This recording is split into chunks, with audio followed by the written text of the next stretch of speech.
stop is On the Radar Radio. Stand clear of the closing doors, please. Yeah.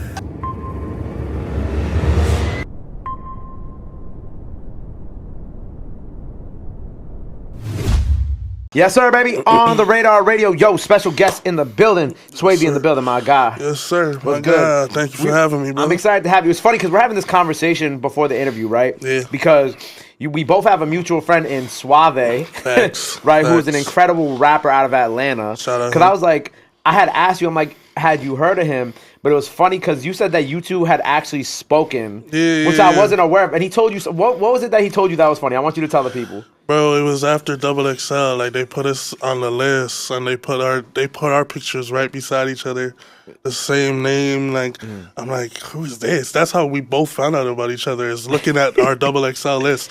So he hit me. He's just like, yo, bro. He's like, you my twin, and I'm dying of laughter. I'm like, there's no way. Like, he just got, like, I think an extra Y. And his is SWAVAYY.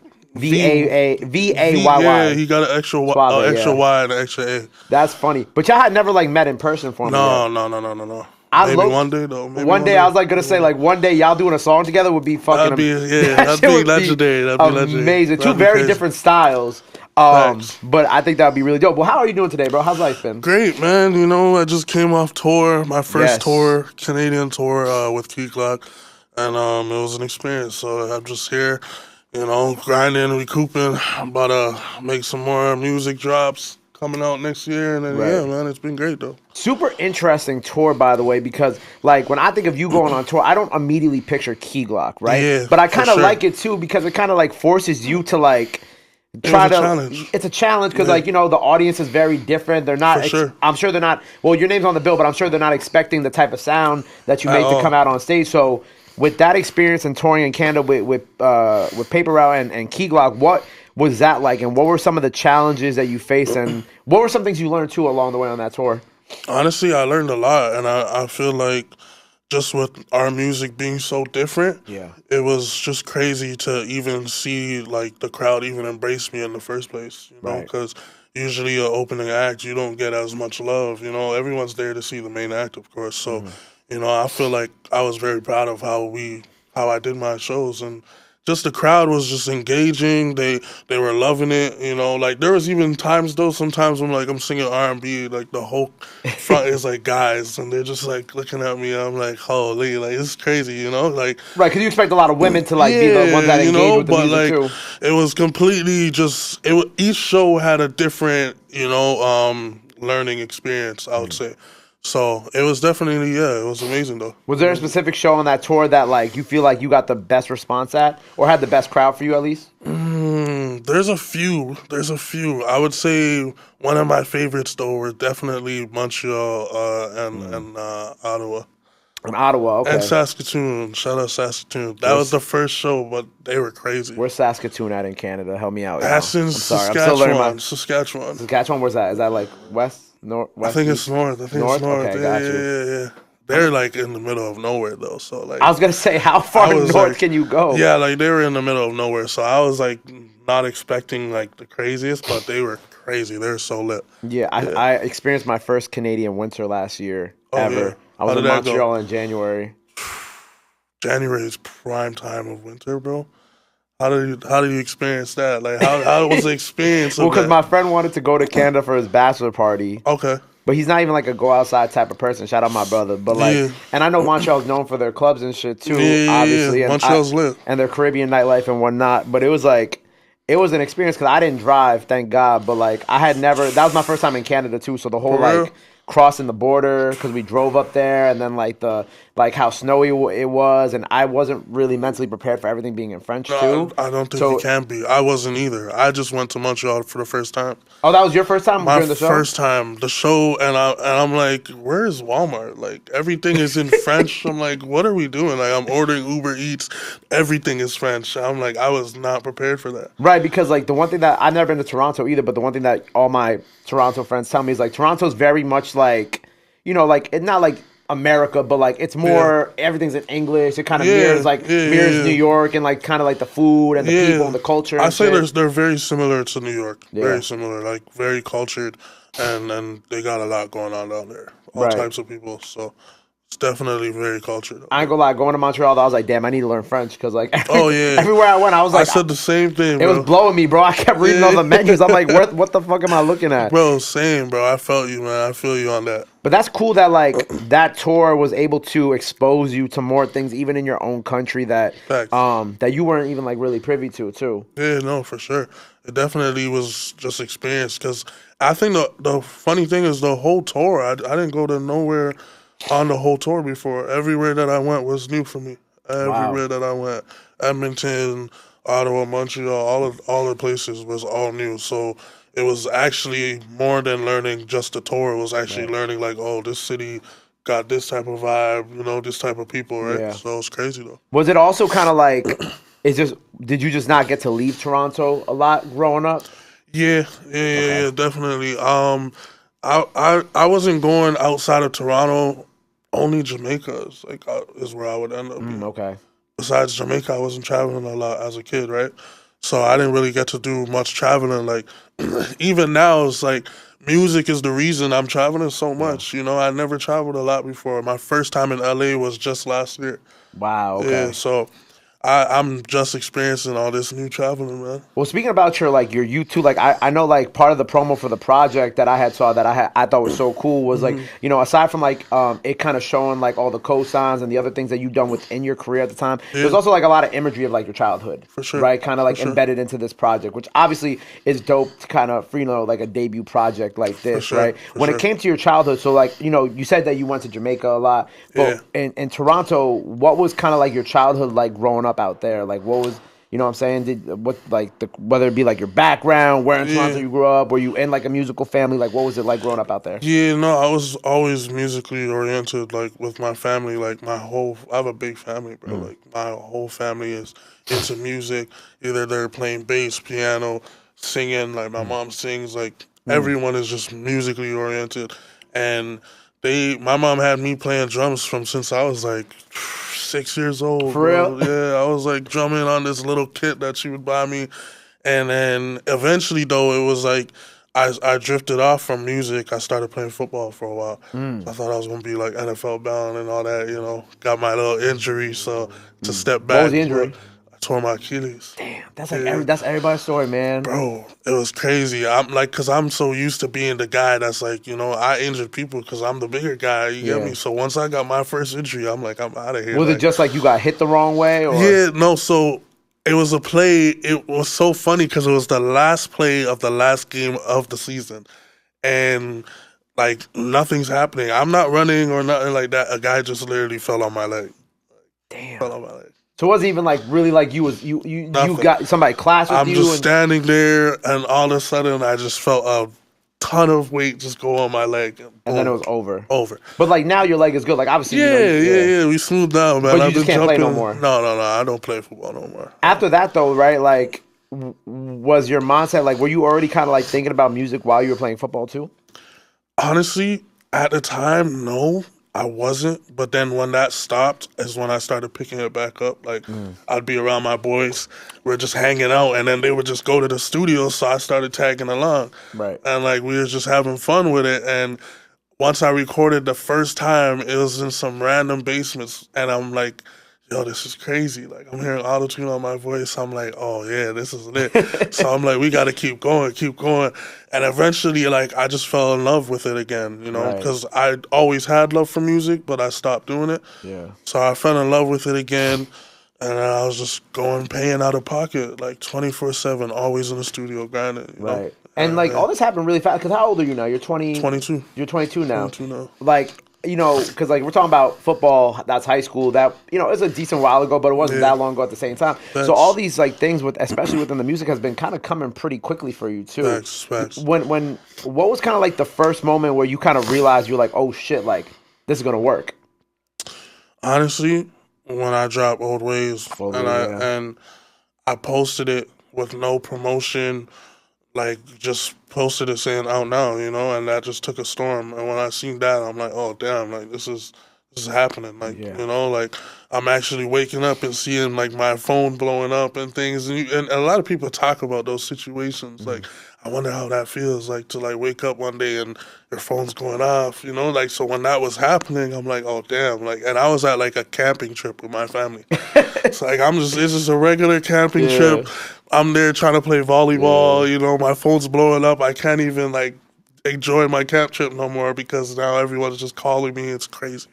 So yeah, I think that was the first moment for sure. I ain't gonna lie, I feel like that happens like a lot because like kind of like a parallel in my life was like when Nicki Minaj posted like the first interview that was like the first big person to ever post anything that I did like 4 or 5 years ago, and I was in the middle of like literally like a vacation at the time. And I'm just at the bar, like I'm drunk already, by the way, chilling, like just chilling, having a great time. And then you can't even enjoy it anymore. Facts. I mean, well, you're enjoying this other moment you're having now, but it's different though. Now you're thinking about it like too much. You're just like, now you're ready to go back to you're work on your phone. too. You're like, now it makes you motivated. Like you're like, okay, I gotta get in the studio. I gotta do this.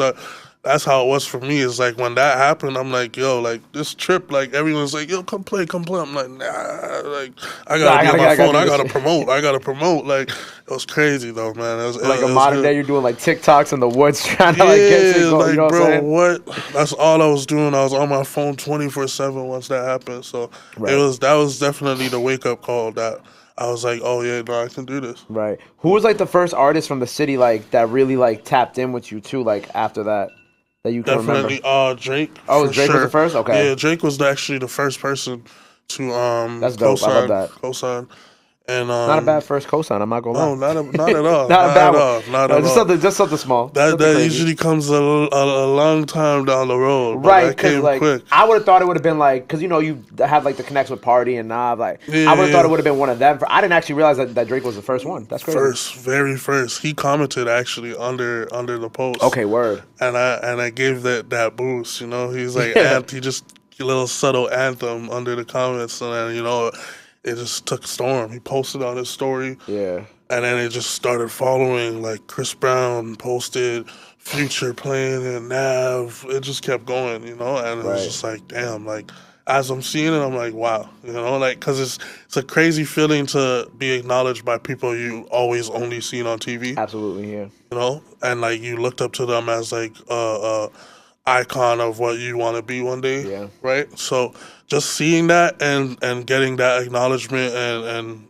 it was just crazy, man. That's fire. I love that for you. And so, like, it's funny that you mentioned the woods, right? Because I'm thinking about, like, the lone wolf thing, right? You were on a camping trip. Yeah. Like, where does, like, the lone wolf, like, what's, like, the origins of, like, you being, like, the lone wolf? Because honestly, I grew up so different. Like, I wasn't really in, like, the public school system, like, and with, like, a bunch of kids and, like, had a upbringing where I had too many friends and things like that, right? So, like, that's where I just felt like the lone wolf stuck with me because I always was, like, a person that just was stuck to myself. Like, I like doing things on my own. I didn't really like being around people that much. Were you an only child, too?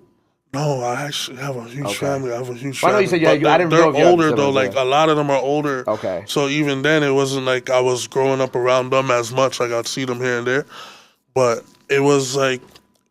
my childhood was definitely different from, like, a lot of people and kids that even I grew up knowing and things like that. Like, so that's why I felt like the lone wolf just stuck with me. You said you didn't go to public school. Were you, like, homeschool, private school? Yeah, it was, like, home/school, private school type of vibe. Like a little combination of both. Yeah. We didn't have much kids and anything like that. But, like, and it's so crazy because, like, when I was doing it, at the age, I'm like, damn, like, I want to go to public school. I want to be around a bunch of kids. Now I'm like, I'm so glad I didn't. Like, I don't really care. Like, I'm glad I did not because, I didn't have to be a no mix-up. Yeah. I'm just, what I'm saying? I was just chilling. So, yeah. That's fire. Well, with the tape, first of all, the project is super dope. Congratulations on it. Appreciate that, bro. I love, obviously, the only feature is Vori. Right? Shout out Vori. Vori obviously is so incredible my brother, on his own, but I love seeing you and Vori. And I especially love hearing y'all sounds combined with Vori. Why was Vori the choice for, like, the only... Because I feel like you could have done features with a bunch of other people, right? You already have connections. I'm sure you might have some stuff coming down the line with other people, but why Vori for the only person on this tape with you?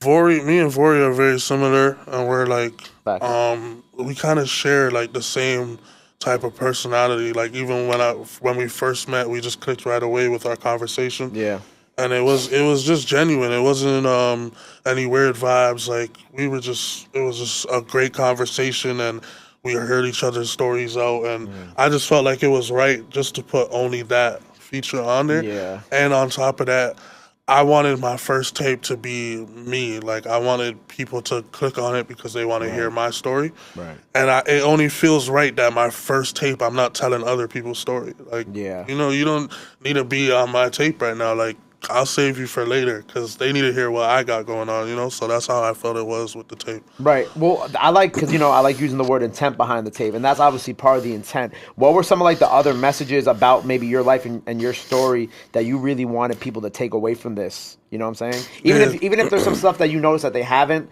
taken away from it just yet, what are those things that you want them to take away from it? I'd say the struggle, the grind, you know, learning how to maneuver through fake people that come and go in your life. Right. I talk a lot about that in the songs, and a lot about the struggle that I went through and the grind I had to do upcoming, of course, you know, working 9-to-5 jobs, scrubbing toilets, and, you know, like clocking in, having to miss hours and payment, having to miss money just to go to the studio, things like that. So, like, I just wanted to get my story across in a way that was very relatable. Yeah. And people could relate to when they listen to the songs. I fuck with that. So, yeah. Where are you scrubbing toilets at? I gotta ask. You brought it up. Damn, bro. I was working at like a government job. Damn. It's like one of those recreation centers. And it's like, I'm getting Trash. calls. Bro, I'm getting calls on the walkie-talkie. I'm tired. I'm like, yo, we need you here. There's like a vomit on the floor. I'm like, oh, shit. Like, that was what I was really doing, bro. Was that like the oddest job you ever worked? Yeah, I've worked a couple cleaning jobs. I worked a landscaping job where I had to like do snow, get those calls at 4 a.m. at night when everyone's sleeping. You got to go out and go do some. I was about to say one thing about Canada in the wintertime. Y'all always got snow. Oh my god, bro! And it was crazy. Like, and the times I was working, for some reason, the winters out there was 10 times worse than it is right now. Like, it snows like up to here. I'm like, what the hell? Like, I'm stepping in it up to my knees. So it was crazy. You looking like the kids doing your job now. You're like, you don't even know what I went through. Literally, y'all got bro, that shit like, so easy now. And it's like, even sometimes if I drive by and I see those type of things, I'm like, damn, like, you know, I used to be doing that shit. It's crazy. So, yeah, I'm still adjusting to everything. Word. Is this your first trip to New York? This is my, I think, second. Okay, second. Second. Just wondering. You like it here though? Reminds you of home? Yeah, I've been saying that. I feel like New York is like Toronto, bro. Like, I don't feel like when I get here, like I'm in a different place. You know, like I feel like I'm still home, just like a little different adjustment type shit. You know? Like LA feels like a different place, but here. Yeah, feels if like I go to LA is like I like LA just for work though. Yeah. Straight work. Like, I wouldn't go there just to party or anything like that. Like, LA just gives me work vibes. Right. Well, like you said, you kind of like not being around a lot of people. Yeah, anyway, that's what I'm saying. So I feel like LA is good though. Like, that's when I lock in the most because I actually finished, I think, the whole second half of my tape in LA. Oh, fire. Yeah. That's dope, man. Hey, well, look, bro. Congratulations on everything. Appreciate that, bro. I'm so happy we could finally make this happen. Yes, sir. Different Breed out now. Go run that up. Go check it out. Sir. Freestyle now. By the time y'all see this, go run it up. Go check Yes, that sir. out. Yes, sir. Before we get up out of here, man, anything else you want to let the people know where they can follow you at, all that good stuff? Now's the time to do it. This camera right here. Yeah. So, you know. This camera right here. Instagram, Swavy Lone Wolf. All platforms you can find me. I got music on Spotify, Apple, YouTube. We everywhere. Go stream Different Breed. We got a single coming out. Of course, top of the year. We gotta go crazy. You know what I'm saying? So go get that. It's called Again. It will be out very soon. And yeah, man, we foot on the gas right now, man. There you go, man. Well, make sure you go check out everything he has out now. Look out for that brand new single, Top of the Year. Yes, sir. Go check out the project. Go run that up. Go show him some love. Go show him some support. Love is free. Support is free. But Cha already knew that. Till next time, Toronto in the building. Swavy on the radar. Okay. We out. Pow. Yes, I got sir. love. Bless him. I know.